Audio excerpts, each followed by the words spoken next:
அஸ்ஸலாமு அலைக்கும். Chopper wash பண்றது 2 நிமிஷம் வேல தான். அத வாஷ் பண்றது பெரிய வேலைன்னு நெனச்சு, இப்போ கண்ணு எரிய எரிய கை வலிக்க அரைஞ்சுட்டு இருக்கேன்.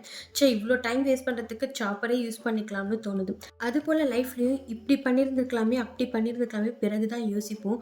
அப்டி யோசிக்கிறத இனி நம்ம விட்டுடலாம். என்னைக்காவது ஒரு நாள் நம்ம ஆசைப்பட்டு நெனச்சு ஸ்டார்ட் பண்ணது கண்டிப்பா கை கொடுக்கும். அது எதுவா இருந்தாலும். பட் கொஞ்சம் டிலே ஆகும் அவ்வளவுதான். அன்னைக்கு டின்னருக்கு சப்பாத்தி அண்ட் முட்டை பொடி மாஸ் தான் பண்ணியிருந்தேன். பிரேக்ஃபாஸ்ட் அண்ட் லஞ்சுக்கு தான் என்ன பண்றதுன்னு யோசிக்கிற வேலை இருக்கும். பட் டின்னருக்கு அப்படி இல்ல. கிச்சனுக்குள்ள என்டர் ஆகுற உடனே எது ஃபர்ஸ்ட் கண்ணில் படுதோ அதுதான் பண்ணலாம்னு ஐடியா வரும். முட்டை பொடி மாஸ்க்கு வெங்காயம், தக்காளி, ஜிஞ்சர் கார்லிக் பேஸ்ட், மஞ்சள் தூள், கரம் மசாலா, உங்க காரத்துக்கு ஏற்ப மிளகாய்த்தூள், மிளகுத்தூள் சேர்த்து முட்டையும் ஆட் பண்ணிக்கோங்க. முட்டையை உடனே மிக்ஸ் பண்ணாம லிட் வச்சு க்ளோஸ் பண்ணிட்டு குக் ஆகின பிறகு ஓப்பன் பண்ணி மிக்ஸ் பண்ணி பாருங்க. ரொம்ப சூப்பரா வந்திருக்கும். இது சப்பாத்திக்கு ரொம்ப ஆப்டான சைட் டிஷ்ஷும் கூட. சப்பாத்திக்கு இப்படியே வச்சு சாப்பிடாம சப்பாத்திக்கு மேலே சீஸ் ஸ்லைசஸ், அதுக்கு மேலே முட்டை பொடி மாஸ் வச்சு ஸ்ப்ரெட் பண்ணி ஃபோல்ட் பண்ணி சாப்பிட்டு பாருங்க. ரொம்ப சூப்பரா இருக்கும்.